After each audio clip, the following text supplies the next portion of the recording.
Tama, hulog ka dyan, ha? Magasgas ka na, wag lang yung bike. I see a monster, I feel your pain problem, I'll chase them away.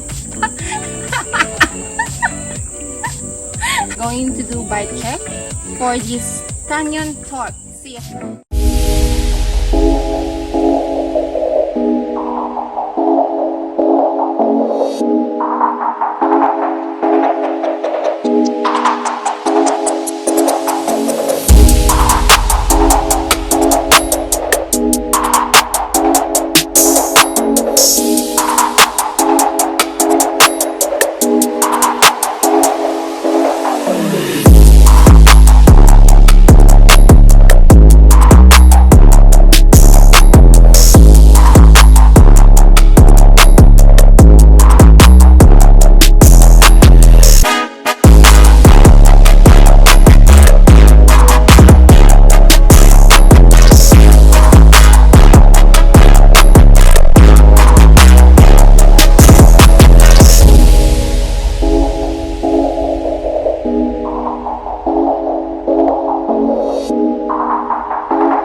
Hi! Today, we are here at the Gangsa Bike Park. So we're going to do bike check for this canyontorque CF9. It's a medium size with the color of, they call it new violet. So together with me is my husband, Alex, and my name is John. Welcome to Alex and John Adventure Bike Check. So what do we have here? So for the fork, we have Fox 38 Factory Grip2 with 180 travel with Kashima coat.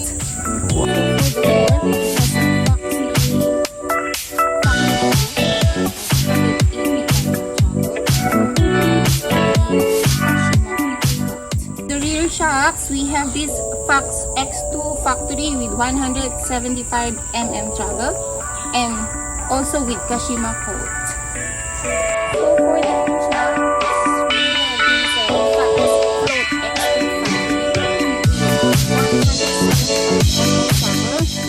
for the RD, we have a SRAM X01 Eagle with 12 speed. For the cassette, it is a SRAM XG Eagle 1050. For the trunk GP, we have Truvativ Descendant Carbon DUB 32T chainring. For the wheels, what do we have here? So it is a DT Swiss EX1501 with 30 and the wheel size is 27.5 inches. For the tire, it is Maxxis Minion DHR2 2.4. Brake rotor, it is called SRAM Centerline 200 Handlebar, we have Canyon G5 Riserbar.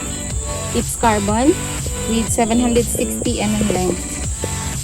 And for the dropper post, it is called OneUp Components V2 with 160 drop. Ready? Go. For the handlebar, we have 160 Again, focus. Focus. Ang Espiritu Santo kasi. Shit, mahulog na ako. Ganyan yung bike. Hindi mo yung bayaran. Okay.